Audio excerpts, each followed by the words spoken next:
वल हिकमा, और वो उनको किताब व हिकमत सिखलाता है। तो यहां पर क्या कहा गया है? वो आचार्य होंगे, अनपढ़ों को समझाएंगे। शिष्य शाखा समन्विता तस्मिन्नंतरे मलेचाचार समन्विता महामदिति खयात। शिष्य शाखा समन्विता, समन्विता मानी समान नजर से, और उस सबको बराबर की दृष्टि से, बराबर की नजर से देखेगा। यानी उसकी नजर में कोई छोटा और बड़ा नहीं होगा, वो सबको बराबर की नजर से देखेगा।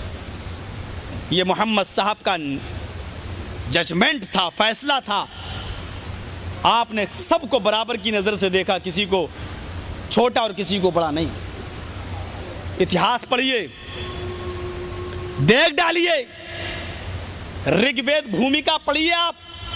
आज भी बहुत सी बातें आपको ऐसे मिलेंगी जिसके से आज हमारा भारत प्रभावित है, नेपाल भी प्रभावित है। ब्राह्मणों को जो हैसियत हासिल है वो दूसरे कास्ट और दूसरी बरादरी के लोगों को वो हैसियत हासिल नहीं है, क्योंकि ऋग्वेद में बाकायदा लिखा हुआ है कि ब्रह्मा ने अपने मुंह से ब्राह्मण को पैदा किया, ब्रह्मा ने अपने हाथों से छत्री ठाकुर को पैदा किया, ब्रह्मा ने अपने रान से वेश को पैदा किया, और ब्रह्मा ने अपने पैरों से शूद्र को हरिजन को पैदा किया। आज भी लिखा हुआ है। अगर किसी शख्स को ऑब्जेक्शन हो तो ऋग्वेद खोल के देखे, पढ़े और देखे। जहां ब्रह्मा ने अपने मुंह से ब्राह्मण को पैदा किया हो, हाथों से छत्री को, और सबसे नीचे पैरों से शूद्र पैदा हुआ हो।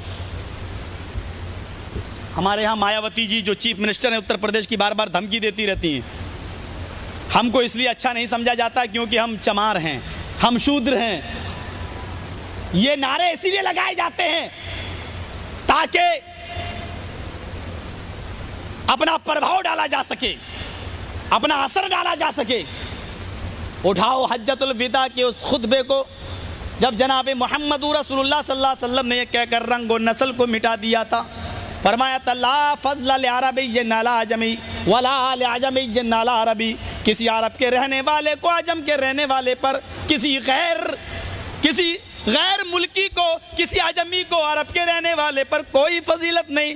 किसी काले को गोरे पर हो, किसी गोरे को काले पर कोई फजीलत नहीं। हजरत बिलाल रजी अल्लाह ताला अन्हु जो रंग के अंदर बहुत स्याह थे, काले थे, हदीस की किताबों में जिनके बारे में कोयले से भी ज्यादा काले होने के अल्फाज मौजूद हैं कि वो कोयले से ज्यादा काले थे, लेकिन खाने काबा के अंदर मेरे भाइयों 5 वक्त की अजान देने का शर्फ हजरत बिलाल रजी अल्लाह ताला अन्हु को दिया जाता है। अल्लाह के नबी कहते हैं बिलाल, ऐसा कौन सा नेक अमल करते हो कि मैंने जन्नत के अंदर तुम्हारे जूतों की आवाज सुनी।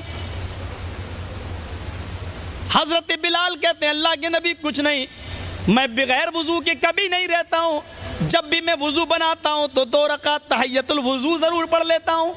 फरमाया आए बिलाल, यही वो नेकी है जो तुम्हें पैराडाइज में, तुम्हें स्वर्ग में, तुम्हें जन्नत में ले गई। हजरत बिलाल ने जैसे ये कहा, बड़े बड़े चौधरी रईस जानते हैं कि ये काला है, कलूटा है, हबशी नस्ल है, सियाह फाम काला। आज भी देख लो हज के मौसम में या उम्रा करते हुए कितने ऐसे लोग मिलेंगे जिनकी शक्ल सूरत कितनी काली। हजरत बिलाल के बारे में तो ये लफ्ज मौजूद है कि कोयले से ज्यादा काला, लेकिन इसके बावजूद बड़े बड़े अमीर अरब की उठते हैं और कहते हैं बिलाल तुम मेरी बेटी से शादी कर लो, मेरी बेटी चांद का टुकड़ा है, मेरी बेटी खूबसूरत है, तुम्हारे निकाह में जाएगी तो तुम भी उससे जन्नत जैसा अमल कराओगे, तुम भी उससे जन्नत जैसे काम कराओगे। ये फख्र मिला है, ये हैसियत दी है इस्लाम ने।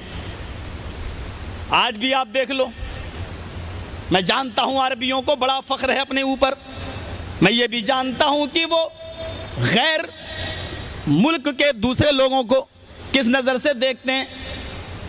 ये सारी बातें आपकी बताने की जरूरत नहीं, मैंने अपने 20 रोजा विजिट पर ये सारी चीजें देख डाली हैं।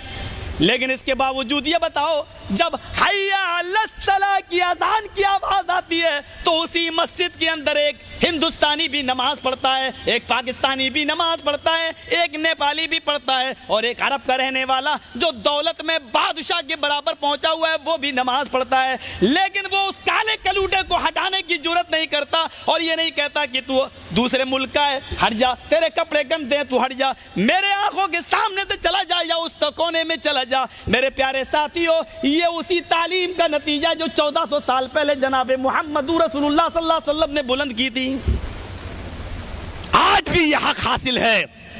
کوئی عرب کا رہنے والا کسی پاکستانی اور کسی انڈین اور نیپالی کو اپنی مسجد سے نکال نہیں سکتا یا اپنے سے دور بھی کھڑا نہیں کر سکتا، چلو ادھر جاؤ۔ بلکہ اگر قرآن و حدیث کا جانکار کوئی نیپالی ہے